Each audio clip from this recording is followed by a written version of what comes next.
Inter মিয়ামিতে ডিপলের যেদিন presentation হলো তার ঠিক আগের দিন মেসির সঙ্গে সে দেখা করছিল ট্রেনিং গ্রাউন্ডে। সে দেখা করার যে পোশাকটা ছিল সেটা খেয়াল করছিলেন? একটা বিকট ব্যাগি জিন্স পরা, বিকট একটা ব্যাগি জিন্স, মানে একবারে ওভার সাইজড। সেই ছবিটা পোস্ট করে আমি ফেসবুকে লিখছিলাম যে বেখামের ছায়া অবশেষে বেখামের ছায়া তলে গিয়ে পৌঁছাইছে। তখন অনেকে একটু অবাক হয়েছিলেন যে বেখামের ছায়া কিভাবে হয় ডিপল, সে তো মেসির বডিগার্ড নামে পরিচিত। কিন্তু রিয়েলিটি হচ্ছে ডিপলের মধ্যে আপনি মেসিকে খুঁজে পাবেন না। সে মেসির প্রচণ্ড ভক্ত, কিন্তু ডিপলের পুরোটা আপনার কাছে মনে হবে যে একটা ছোটদের বেখাম। ওই 7 নম্বর জার্সি দুজনেরই। এখন 7 নম্বর জার্সি তো আর যথেষ্ট মিল না। সবচেয়ে বেশি মিল যেটা নিয়ে অনেক দিন ধরে খুব হইচই হয় সেটা হচ্ছে দুজনের হেয়ার স্টাইল। যতবার বেখাম তার জীবনে হেয়ার স্টাইল চেঞ্জ করছে এটা আসলে কারো পক্ষেই কপি করা খুব কঠিন। কোনো প্রফেশনাল ফ্যাশন আইকনের পক্ষেও এতবার হেয়ার স্টাইল চেঞ্জ করা সম্ভব না। কিন্তু 2020 সাল থেকে আমরা দেখতেছি বা তারও আগে থেকে ডিপল কিন্তু দিনের পর দিন এই বেখামরে কপি করে যাচ্ছে। ইচ্ছা করে কপি করে কিনা সেগুলো আজকে বলবো। এবং বেখাম বলছে ইন্টার মিয়ামিতে আনার পরে যে বোল্ড, বিগ অ্যান্ড অ্যারোগ্যান্ট ডিপলকে সে আনছে। এই যে বোল্ড, বিগ, অ্যারোগ্যান্ট, এটার ভেতরেও একটা বেখামের ছায়া আছে না? বেখামের ছায়া তার সব জায়গায়, ব্যাগি জিন্স থেকে চুল, ট্যাটু, এমনকি গার্লফ্রেন্ড, সব কিছুতে বেখামের ছায়া। এই বেখামের ছায়া ডিপল নাম্বার 7কে নিয়ে আজকে একটু গল্প করব, দুজনের মিলটা নিয়ে গল্প করব। ডিপল যে খুব সচেতনভাবে বেখামকে অনুসরণ করতেছে এই ব্যাপারটা খুব প্রথম খেয়াল করে হচ্ছে লুইস সুয়ারেজ। এটা 2024 সালের ঘটনা। 2024 সালে হঠাৎ করে আমরা দেখতে পাই যে ডিপল একটা নতুন হেয়ার স্টাইল নিয়ে আসছে। ও তো হেয়ার স্টাইল ঘন ঘন চেঞ্জ করে, কিন্তু প্যাটার্নটা এর আগে কেউ ওইভাবে খেয়াল করে নাই। এবারের হেয়ার স্টাইলটার নাম হচ্ছে ব্রেডেড কর্নস। এই ব্রেডেড কর্নস নিয়ে প্রচুর বিতর্কও আছে। পৃথিবীর ইতিহাসে খুব গুরুত্বপূর্ণ একটা হেয়ার স্টাইল। এটা গ্রিক সভ্যতায়ও খুব গুরুত্বপূর্ণ একটা হেয়ার স্টাইল। আর আফ্রিকানদের বলা হয় ঐতিহ্যের সবচেয়ে গুরুত্বপূর্ণ অংশই কর্নস। এই যে যেটা দেখতে পাচ্ছেন যে চুলে না বেনির মতো করা থাকবে, সেটা একদম স্কালের সঙ্গে মেশানো। এটা বেখাম যখন করছিল তখন এটা নিয়ে খুব বিতর্ক হয়েছিল, সেগুলো আরেকদিন বলবো। সেটা নিয়ে আরেকটা পর্ব করার ইচ্ছা আছে। কিন্তু যখন এই জিনিসটা ডিপল করলো, করে ওই ছবিটা টুইটারে দিল। টুইটারে দেওয়ার পরে ওইখানে সুয়ারেস কমেন্ট করছে যে তুমি কি করতে চাচ্ছ, তুমি কি বেখাম হতে চাচ্ছ? তোমার প্রত্যেকটা পদক্ষেপই তো মনে হচ্ছে বেক্সের মতো। এই সবার চোখে পড়লো যে তাই তো, ডিপলও নাম্বার 7, বেখামও নাম্বার 7 ছিল, দুজনই মিডফিল্ডে খেলে। তাহলে কি ডিপল বেখামরে কপি করে? একটু একটু করে ধাপে ধাপে মিলানো শুরু হলো, যে দেখি ওর হেয়ার স্টাইলগুলো এর আগে কি ছিল বা ভবিষ্যতে কি করতেছে। সবগুলো দেখা গেল যে ও যতগুলো করে, বেখাম যত করছে, ওই যে আগেই বলছে বেখাম যত করছে, এইটা কোনো প্রফেশনাল ফ্যাশন আইকনের পক্ষেও এত করা সম্ভব না। কিন্তু ডিপল যতগুলো এ পর্যন্ত করছে সবগুলো আপনি নিশ্চিত থাকেন বেখাম কোনো না কোনো সময় করছে। এবং প্রথম বেখামের যে স্টাইলটা ডিপল করে নজর কাড়লো সেটা হচ্ছে প্লাটিনাম ব্লন্ড। আপনাদের মনে আছে কাতার বিশ্বকাপের সময় ও একটা চুলের ছাড় দিছিল একদম গুড়ি গুড়ি করে, এই যেটা দেখতে পাচ্ছেন এইটার কালার করে ফেলছিল প্লাটিনামের মতো। এটা খুব চোখে পড়ে। এবং এটা একসময় 80s 90s ইউরোপ আমেরিকায় খুব প্রচলিত একটা ফ্যাশন ছিল। এটা 2006 সালে করছিল বেকআপ, সেটাও বিশ্বকাপের সময়। সে সময় খুব হইচই পড়ে গেছিল যে এর আগে বেখাম যতগুলো স্টাইল করছিল সবগুলোর মধ্যে একটা উড়াধরা ব্যাপার ছিল। এই প্রথম বেখাম অনেক শান্ত, কোয়াইট একটা চুলের স্টাইল নিয়ে আবির্ভূত হলো জার্মান ওয়ার্ল্ড কাপে। এবং সেই স্টাইলটা আমরা দেখলাম ডিপল করতেছে এসে 2022 কাতার ওয়ার্ল্ড কাপে। ফাইন। এরপরে তো 24-এর কথা বললাম। 24-এ যেটা আমরা ডিপলটে দেখলাম ওই যে কর্নর্স করছে, যেটা 2003 সালে বেখাম করে অলরেডি সেটা নিয়ে প্রচুর বিতর্ক হয়েছিল। এটা নিয়ে নেলসন ম্যান্ডেলার সঙ্গে দেখা করা টরা নিয়ে প্রচুর বিতর্ক হয়েছিল। সেটা তো বলছি যে শুধু বেখামের ফ্যাশন নিয়ে একটা পর্ব করব, ফ্যাশন আইকন থেকে কিভাবে মেসি ডিপলদের মালিক হয়েছে এই জিনিসটা নিয়ে একটা আলাদা পর্ব করব। ওটাও কপি করলো সে 2024 সালে। এর আগে 2021 কোপা আমেরিকায়, 2021 কোপা আমেরিকায় এর চুলটা মনে আছে? ডিপলের চুলটা মনে আছে? ছোট ছোট করে কাটা। ওটাও খুব ভদ্রস্ত একটা স্টাইল। মানে এই ছোটটা আবার কেমন, এই যে ছবি দেখতে পাচ্ছেন যে সারা মাথায় একই সাইজে চুল ছাটা, ছোট করে। ছোট করে একটু সাদা করে কেউ, কেউ ব্লিচ করে, একেকজন একেক রকম করে। এটা শর্ট বাজ বলে। এই শর্ট বাজ বেকহাম ২০০০ সালে বিখ্যাত করে গেছে। এই সেম স্টাইল এটা বিখ্যাত করে গেছে। ২০২৩ সালে আর্জেন্টিনার হয়ে খেলার সময় আমরা দেখলাম ডিপল এক ধরনের উড়াধুরা, এই যে উড়াধুরা শব্দটা দিয়ে আমরা বাংলায় জিনিসটা বুঝতে পারবো। এমনিতে এটাতে ইংরেজিতে আমি দেখলাম, আচ্ছা আমি যেসব জার্গন বলতেছি এগুলো আপনাদের কি ধারণা আমি সব ফ্যাশন আগে থেকে জানতাম? মোটেও না। এগুলা পড়তে গিয়ে নাম জানছি। এটা ইংরেজিতে বলে দেখলাম মেসি টেকচার্ড। মানে একটু মেস হয়ে যাবে জিনিসটা। চুলটা একটু লম্বা, লম্বা থাকবে, একটু মেসি, আবার এটার মধ্যে একটু টেকচার্ড থাকবে। এই জিনিসটা ২০২৩ সালে করলো ডিপল। এইটা কি তাহলে বেকহাম করছিল? হ্যাঁ, এইটা বেকহামের একেবারে ক্যারিয়ারের ১ম সবচেয়ে সুন্দর স্টাইল ছিল। এটা বেকহামের আমার সবচেয়ে পছন্দের লুক, সবচেয়ে পছন্দের লুক। ও আবার এইটারে ব্লন্ড করতো তো, ব্লন্ড করতো। ব্লন্ডটা কিন্তু তখনই আমরা জানতাম যে একটা ব্লন্ড কালারের এই মেসি টেক্সচার এটা খুব চোখে লাগতো। এবং এই চেহারায় ও যখন ওর তো চেহারাটা তখন একেবারে কি বলবো মানে হলিউডের ওই যে রোমান্টিক হিরো মানে সেই 40s 50s এর রোমান্টিক হিরোদের মতো চেহারা, সুন্দর চেহারা ছিল। ফলে এই লুকে দুর্দান্ত লাগতো বেকহামকে। বেকহাম এটা 99 ২০০০ মাত্র ম্যান ইউতে তারকা হয়ে উঠতেছে। সেই সময় বেকহাম এই লুকটা নিত।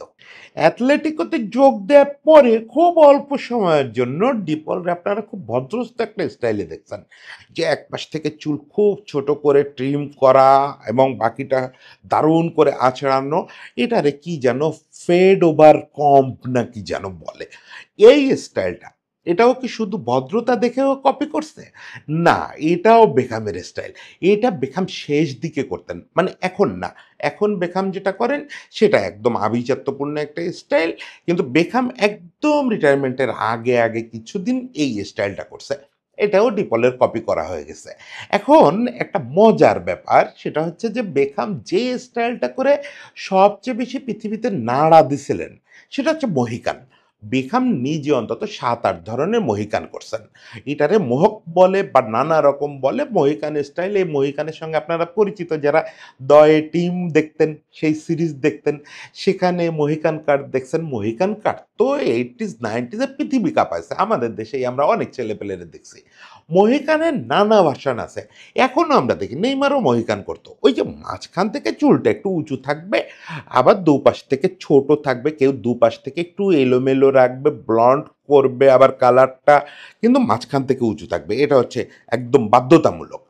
আর মহিকানের সবচেয়ে যেটা অরিজিনাল মহিকান সেটা হচ্ছে দুপাশ থেকে একদম ন্যাড়া করে ফেলবেন আপনি। মাঝখান থেকে একটা ব্রিজের মতো করে চুল এপাশ থেকে ওপাশে চলে যাবে। এটা রোনালদোও করছিলেন।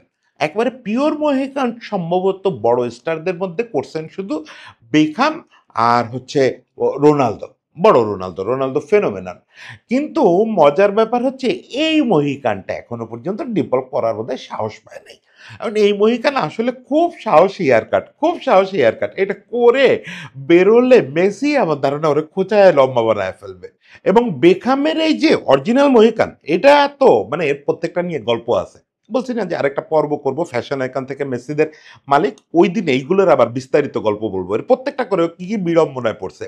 মহিকানটা ছোট্ট করে বলি, মহিকানটা কার্ড দিয়ে যখন ম্যানিউতে আসছে, ইউনাইটেডে আসছে প্রথম দিন আসার পরে সারাক্ষণ ক্যাপ পরে আছে। ক্যাপ খোলে না।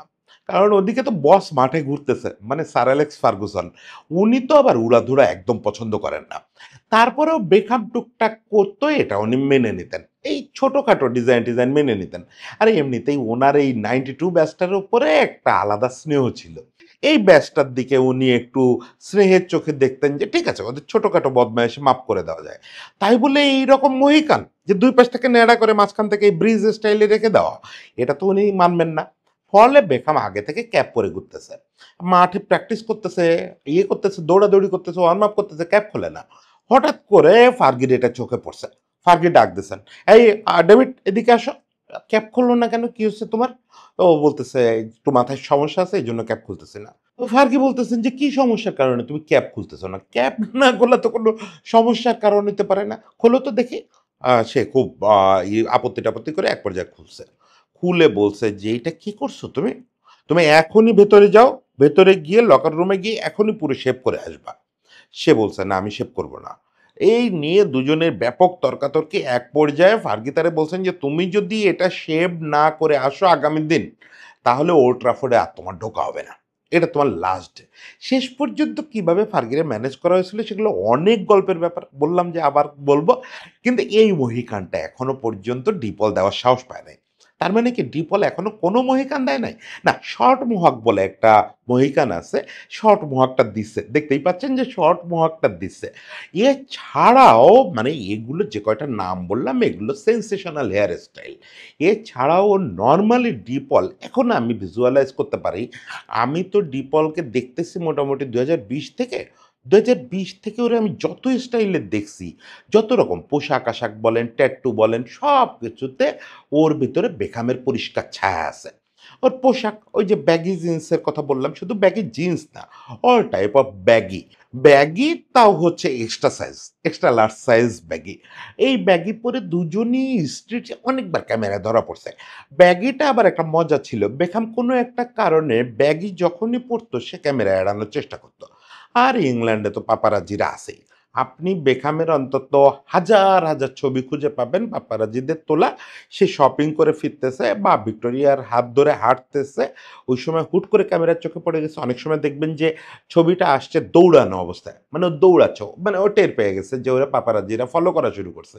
সেই সব সময় ওই ব্যাগই পরা এবং ব্যাগের নিচের অংশ আবার জাম আপার কেটসের নিচে চলে যাবে, সে একটা অদ্ভুত লুক। এই ছেলে ডিপল, সেও এরকম প্রায়ই মাঠে ঘাটে ক্যামেরায় ধরা পড়ে এরকম। ওই যেটার কথা বললাম, মেসির সঙ্গে ওই দিন কথা বলতে গেছে প্র্যাকটিস গ্রাউন্ডে, ওখানে ওই ব্যাগই পরা। ট্যাটুর কথা ভাবেন, ট্যাটুতে এমনি ফুটবলারদের মধ্যে একটা বিরাট ফ্যাশন, কিন্তু দুজনের ট্যাটুর স্টাইল দেখবেন, দুজনের ট্যাটুর স্টাইল আমি এক্সাক্ট বেখামের ট্যাটুর সঙ্গে ডিপলের ট্যাটুর কোনো সিম্বলে মিল আছে কিনা এটা বের করতে পারি নাই, অনেক গোটাগুটি করছি বের করতে পারি নাই। কিন্তু দুজনের ট্যাটুর স্টাইল মানে হাতের কাভারিং অমুক তমুক এবং ট্যাটু শো আপ, দুজনই ট্যাটু দেখাইতে খুব পছন্দ করতো। মানে করতো বললাম কারণ বেখাম এখন এগুলা পছন্দ করে না, সে এখন ফুল স্লিপ ক্লিপ পরে থাকে যাতে একটু কম দেখা যায়, সে এখন মালিক বলে কথা না। কিন্তু যখন সে ডিপলের সঙ্গে দেখলাম ছবি তুলছে তখন থেকেই সব বের টের করে ছবি তুলছে, মানে আসো আমার বন্ধু আমার কাছে আসো, এরকম একটা ব্যাপার। এই যে ফ্যাশন থেকে শুরু করে সব কিছু, ওর পোশাক, ওর চুলের স্টাইল, ওর ট্যাটু সব কিছু বেকামের মতো, সব কিছু। আরেকটা অনিচ্ছাকৃত মিল আছে, সেটা হচ্ছে যে বেখামের ওয়াইফকে, আমেরিকায় তো একসময় বেখামের পরিচিতি ছিল যে ভিক্টোরিয়ার স্বামী, স্পাইস গার্ল ভিক্টোরিয়া, ভিক্টোরিয়ার স্বামী হচ্ছে বেখাম। তার মানে হচ্ছে বেখামের বউ বিশ্ববিখ্যাত সেলিব্রিটি মডেল এবং গায়িকা। ডিপলের বউকে, ডিপল ওই মেয়েরে বিয়ে করে নাই, বরং ওই গার্লফ্রেন্ডের সঙ্গে সম্পর্কটা সম্ভবত এখন নাই। কিন্তু ডিপলেরও গার্লফ্রেন্ড কিন্তু একটা সময় পর্যন্ত আর্জেন্টিনার সবচেয়ে বড় সুপার মডেল ছিল। মানে তারা লাইফ পার্টনার বাছার ক্ষেত্রেও দুজনের স্টাইল অনেকটা একরকম। যদিও ডিপল সেই গার্লফ্রেন্ডটাকে ধরে রাখতে পারে নাই, জানি না এরপরে আবার কোনো স্পাইস গার্লকে খোঁজ করবে কিনা, যেহেতু আমেরিকায় এসে পড়ছে এখন তো সে ভিক্টোরিয়ার কাছ থেকে পরামর্শ নিতে পারবে যে ভাবি এখন কি করব বলেন, ভিক্টোরিয়া নিশ্চয়ই তার জুনিয়র কাউরে ধরায় দিতে পারবে। জোকস অ্যাপার্ট, এই ব্যাপারটার কারণ কি? অনেকক্ষণ মজা করলাম, যা যা বললাম এর সব কিছু তো আমার পক্ষেও আসলে আমারও মাথার উপর দিয়ে যায়। এত সব হেয়ার স্টাইলের নাম এই অনেকগুলো প্রথম শুনলাম, ইনফ্যাক্ট মহিকান আর কর্নর্স ছাড়া বাকিগুলো প্রথম শুনলাম বেশিরভাগই। বাকি স্টাইল টেস্টাইল এতগুলো, এগুলো তো আর আমাদের জন্য না, এগুলো আপনাদের তুলনামূলক যারা তরুণ তাদের জন্য। কিন্তু এই মিলটার কারণ কি? ডিপল কি আসলেই বেখামের সব ফ্যাশন কপি করে? ডিপল নিজে কি বলে এ ব্যাপারে? ডিপলকে গত বছর দুই এ ব্যাপারে অনেক কথা বলতে হয়েছে। এই ইন্টার মিয়ামিতে আসা উপলক্ষে না, এর আগেই অনেকে অনেকবার জিজ্ঞেস করছে বিভিন্ন ইন্টারভিউতে যে আপনি বেখামকে কতটা কপি করেন। সেখানে ডিপল দুইটা পার্টে উত্তর দেয় সবসময়। আমার কাছে খুব অসাধারণ লাগছে ব্যাপারটা। প্রথমত সে বলে যে আমি ফুটবলার বেখামকে পুরোপুরি কপি করতে চাই, পুরোপুরি চাই, কিন্তু এখনো পর্যন্ত পারি না। হ্যাঁ, ফুটবলার বেখামকে তো তার কপি করার কথা, দুজনই নাম্বার 7 তো, সেটা তো একটা ব্যাপার আছেই। তার চেয়েও বড় কথা মিডফিল্ডে দুজনের যে এনার্জি লেভেল অমুক তমুক, এটা একটা সিমিলারিটি আছে। হ্যাঁ, অবশ্যই ডিপল একটা ঘাটতিতে আছে এখনো পর্যন্ত। যদি আপনি ফুটবলিং কোয়ালিটির কথা বলেন সেটা হচ্ছে বেখামের মূল শক্তির যে জিনিসটা, সেটা আমরা ডিপলের কাছ থেকে তত বেশি এখনো দেখি নাই। সেটা হচ্ছে বেন্ডিট লেগ বেখাম। ও যে ভয়াবহ ফ্রি কিক, একদম মাঝমাঠ থেকে ফ্রি কিক করে বাঁকায় পোস্টে ঢুকায় দেওয়া। ওই ফ্রি কিক বা ফ্রি কিকেই ডিপলের শক্তি যে কতটা সেটা আমরা চোখের সামনে এখনো দেখি নাই। হয়তো দেখবো কালক্রমে, বয়স কম, শিখবে তো, অনেক আগাবে, মেসির কাছ থেকে শিখবে, বেকহামের কাছ থেকেও শিখবে। কিন্তু সে বলে যে আমি বেকহাম হতে চাই, ফুটবলার বেকহাম হতে চাই, কারণ আমি ওনার মতো ক্রিয়েটিভ হতে চাই। যেমন মানে রিয়েলিটি যে ওরে যেটা বলছে বেকহাম ওর সম্পর্কে বলছে যে বিগ বোল্ড অ্যারোগেন্ট, আসলেই তো তাই, বিশাল দেহি এবং বোল্ড, ওর সব কিছু হচ্ছে দৃঢ়চেতা, আর হচ্ছে অ্যারোগ্যান্ট, কথা কথা কেঁপে যায়। এই যে লাস্ট বোধহয় কালকে না আজকে ম্যাচ ছিল, ওই ম্যাচেও মেসির সঙ্গে কার তর্ক হচ্ছে, খেপে গেছে। এই অ্যারোগ্যান্টস আছে, কিন্তু এখন তো সঙ্গে ক্রিয়েটিভিটিটা লাগবে। এই ক্রিয়েটিভিটিটা যেটা বেকহামের বড় অস্ত্র ছিল, সেইটা সে করতে পারলে বেকহামের মতো ফুটবলার হইতে পারবে। আবার বেকহামের চেয়ে কোথাও কোথাও তো ডিপলকে আমি হয়তো একটু মার্জিনালি আগায়ও রাখবো। বেকহামকে ফুটবলার হিসাবে কোন জায়গায় ইতিহাস রাখবে সেগুলো নিয়ে পরে কথা বলবো, কিন্তু কোথাও কোথাও ডিপল কিন্তু বেকহামের চেয়ে ভার্সেটাইল, বিশেষ করে ডিফেন্সিভ রোলে, এবং বিশেষ করে তার এ প্রোটেকশন রোলে, প্রোটেকশন, ডিফেন্স, তারপরে বল উইন করা, তারপর ট্যাকেল, এগুলো বেকহামকে তো খুব বেশি করতে হয় না। বেকহাম অনেক বেশি আগায় খেলতেন, বেকহাম অনেক বেশি ক্রিয়েটিভ মিডফিল্ডার ছিলেন, কিন্তু সেই জায়গাটায় রদ্রিগো ডি পলের ক্ষমতা অনেক বেশি ডিফেন্সিভ কোয়ালিটিতে। একই সঙ্গে সে দারুণ মিডফিল্ডার, একই সঙ্গে তার ডিফেন্সিভ কোয়ালিটি অনেক বেশি। যাই হোক, ফুটবলীয় আলোচনা না করি, কিন্তু যেটা ডি পল বলে সে ফুটবলার বেকহামকে কপি করে। তাহলে ফ্যাশনটা, এই যে আপনার চুলের স্টাইল এত রকম, সব বেকহামের মতো, আপনার প্যান্টের স্টাইল বেকহামের মতো, আপনার টি শার্টের স্টাইল বেকহামের মতো, আপনার ট্যাটুর স্টাইল বেকহামের মতো, এগুলো। তখন সে একটা দারুণ কথা বলছে যে বেকহাম যেটা করছেন এটা একটা ফুটবলীয় সংস্কৃতিতে পরিণত হয়েছে। আমি সরাসরি বেকহামকে কপি করছি এ কথা আমি বলবো না। হ্যাঁ, বেকহাম একটা কালচার, বেকহাম হচ্ছে একটা ফুটবলীয় সংস্কৃতি, একটা ফ্যাশন আইকন, তার দ্বারা তো একটা কালচার তৈরি হয়েছে। সেই কালচারটা কিন্তু গত কয়েক দশক ধরে নানাভাবে ছড়াইছে। সে বলতেছে যে আমি যে ফ্যাশনগুলো করি, চুলে যেটা করি বা পোশাক যেগুলো পরি, আমি সরাসরি বেকহামেরটা কোনোটাই কপি করিনি। ইভেন যেটা করার সিদ্ধান্ত নিচ্ছি যে না আমি কর্নার্স করব, এই কর্নার্স করার সময় বেকহামেরটা দেখি নাই। আমি তাহলে কারটা দেখছি? আমি দেখছি আর্জেন্টাইনটা। এইটা আমার কাছে খুব ইন্টারেস্টিং লাগলো। দেখেন, ফ্যাশনের হিস্ট্রি নিয়ে আমরা যদি পড়াশোনা করতে যাই তাহলেও না আমরা আসলে পৃথিবীর ইতিহাস জেনে ফেলবো। এই কর্নর্স, এই ব্রেডেড কর্নর্স কোথা থেকে কোথায় যায়? ব্রেডেড ফ্যাশনটা ছিল গ্রিকদের ফ্যাশন, আর ব্রেডেড কর্নর্সটা হচ্ছে একেবারে আফ্রিকান ঐতিহ্য। আফ্রিকান যে জাতিগোষ্ঠী আছে, আদি জাতিগোষ্ঠী, ওদের ঐতিহ্য। সেখান থেকে ওই ফ্যাশন বিতর্কের কারণ হলো শ্বেতাঙ্গরা যখন ইউজ করলো, সেখান থেকে আস্তে আস্তে ফুটবলিং ওয়ার্ল্ডে ছড়ায় গেল বেকহামের কারণে। সেই জিনিসটাকে লাতিনরা নিজেদের মতো করে অ্যাডপ্ট করলো, এবং এই জায়গাটায় ডিপল বলতেছে যে এইগুলো এখন লাতিন আমেরিকার রেট্রো ফ্যাশন। রেট্রো ফ্যাশন কি আমরা জানি সব কিছুর রেট্রো ফ্যাশন, বিশেষ করে আপনারা তো জার্সির ক্ষেত্রে এই শব্দটা খুব জানেন, যে যখন পুরনো কোনো ভালো স্টাইল বা খারাপ স্টাইল যাই বলেন, পুরনো কোনো স্টাইল নতুনভাবে ফিরে আসে, ওইটাকে আমরা বলি রেট্রো। ওই রেট্রো স্টাইলটা লাতিন আমেরিকায় এখন খুব জনপ্রিয়। সেই রেট্রোর আওতায় পড়ছে বেকহামের এই স্টাইলগুলো। মানে ডিপল সরাসরি বেকহামরে কপি করতেছে না, বেকহামরে তো অবশ্যই কপি করতেছে, বেকহাম সংস্কৃতিরে কপি করতেছে। বেকহাম একটা সংস্কৃতি তৈরি করছে, সেই সংস্কৃতিটা বিবর্তিত হয়ে লাতিন আমেরিকা গেছে। যেমন সে নিজে ব্যাখ্যা দিচ্ছে যে ওনার কর্নার্স আর আমার কর্নার্সের ভিতরে একটা পার্থক্য দেখবেন, ওনারটা অনেক সফট এবং পলিশড, আমারটা অনেক রাফ অ্যান্ড টাফ। এরকম সে প্রত্যেকটা স্টাইল, তারটা হচ্ছে রাফ আর বেকহামেরটা হচ্ছে পলিশড। যখন বেকহাম ওই যে মেসি স্টাইলের মানে একটু মেস হয়ে যাওয়া স্টাইলে চুল রাখে, ওটার ভিতরে একটা সফটনেস আছে, একটা পলিশ থাকে, শাইনি ব্যাপার থাকে। ডিপলের ভিতর সেটা থাকে না। ডিফারেন্সগুলো বুঝতে পারতেছেন? লাতিন স্টাইল, এইগুলোর সঙ্গে লাতিন একটা রুক্ষতা এবং লাতিন যে ওই যে স্ট্রিট মাস্তানি, ওই জিনিসটা যোগ হয়েছে এই ফ্যাশনগুলোর সঙ্গে, বেকহাম কালচারের সঙ্গে যোগ হয়ে সেইটা ডিপলের মাথায় উঠছে। মানে কিভাবে ঐতিহ্যটা ঘুরে গেল, আফ্রিকা থেকে আসলো, এসে বেকহামের মাথা হয়ে সেই জিনিসটা লাতিন আমেরিকা গেল। এবং ডিপল বলতেছে আমি একা ডিপল না, এটা ডিপল বেশি করতেছে বলে, বা আমি আর্জেন্টাইন কালচার বেশি করি বলে, যে আমরা ছোটবেলা থেকে যা যা দেখছি স্ট্রিটে তাই তাই করতে চাই বলে আপনাদের চোখে বেশি পড়তেছে। কিন্তু আমাদের জেনারেশনে আর্জেন্টিনায় যারা এইসব রাস্তাঘাটে ফুটবল খেলি, আমরা মাঠে ফুটবল খেলি, আমাদের জেনারেশনে বেশিরভাগ ছেলেপেলে এইসব স্টাইল করতে খুব পছন্দ করে।